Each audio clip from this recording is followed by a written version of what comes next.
पक्षी का राजा बाज, बाज को जबाज कहा जाता है। क्यों? बाज इतना बड़ा मुकाम हासिल करता है अपनी ट्रेनिंग और हिम्मत की बदौलत। तो चलिए जानते हैं कि बाज पक्षी से पक्षी का राजा बाज बनने तक का पूरा सफर।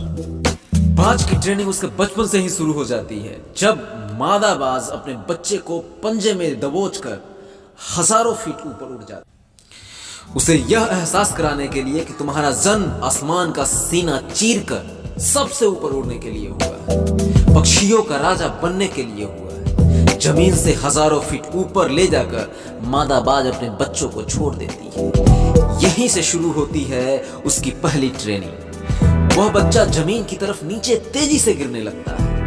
थोड़ा नीचे आता है तो वह फड़फड़ाता है, जिससे उसके पंख खुलने लगते हैं, पर उसने अभी उड़ना नहीं सीखा है, इसलिए जमीन की ओर तेजी से गिरता चला जाता है। जब जमीन पर गिरने ही वाला होता है कि अचानक मादा बाज उसे फिर से अपने पंखों में जकड़ लेती है, और यह सिलसिला तब तक चलता रहता है जब तक कि वह चूजा पूरी तरह से उड़ना नहीं सीख जाता। इतनी हाई रिस्क ट्रेनिंग के बाद दुनिया को एक बाज मिलता है। बारिश के वक्त जब सारे पक्षी आसरा ढूंढ रहे होते हैं, तब यही बाज बादलों का सीना चीरते हुए बादलों से ऊपर उड़ रहा होता है। इससे यह शिक्षा मिलती है कि अगर आपकी ट्रेनिंग जबरदस्त हुई है तो जीवन में आने वाली ज्यादातर परेशानियां आपका कुछ नहीं बिगाड़ पाएंगी। बाज यही नहीं रुकता, उसका जीवन काल लगभग 70 साल का होता है, पर उसे 70 साल जीने के लिए पुनर्जन्म लेना पड़ता है, क्योंकि जब वह लगभग 40 साल का होता है तब उसका पंजा और नाखून लचीले और लंबे हो जाते हैं, जिससे उसे शिकार पर पकड़ बनाने में काफी दिक्कतों का सामना करना पड़ता है। चोंच आगे की ओर बहुत ज्यादा मुड़ जाते हैं, जिससे शिकार करने और खाने में काफी दिक्कत होती है। पंख भारी होकर सीने से चिपकने लगता है और पूरा खुल नहीं पाता, जिससे उड़ने में काफी मुश्किल हो जाता है। यानी उसका भोजन ढूंढना, पकड़ना और खाना तीनों मुश्किल हो जाता है। अब इसके पास सिर्फ 3 ही रास्ता बचता है, या तो अपनी जिंदगी समाप्त कर ले, या दूसरों के द्वारा मारे गए भोजन को गिद्ध की तरह खाए, जो कि बाज की प्रवृत्ति नहीं है। वो हमेशा शिकार करके ही खाना पसंद करता है, या फिर अपने आप को पुनर्स्थापित करे और पक्षी का राजा की उपाधि जो है उसे बरकरार रखे।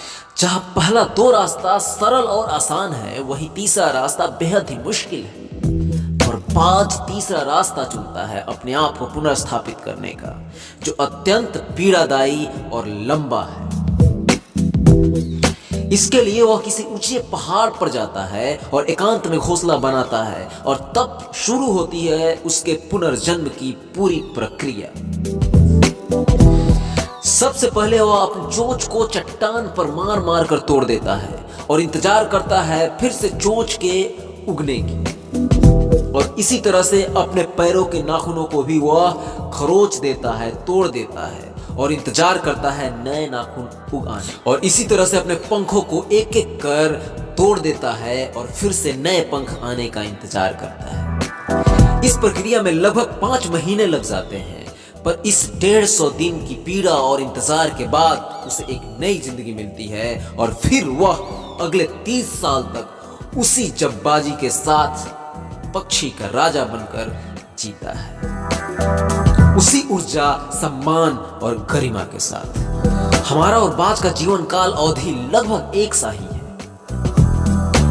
जहां हम में से ज्यादातर लोग 40 तक आते आते अपनी ऊर्जा खोने लगते हैं, जीने का उत्साह धीमा पड़ने लगता है, वही बाज अपने आप को पुनर्स्थापित करता है। ठीक इसी तरह हम भी अपने आप को 40 के बाद भी स्थापित कर सकते हैं, बल्कि इसके बाद तो हमारे पास एक अनुभव भी होगा।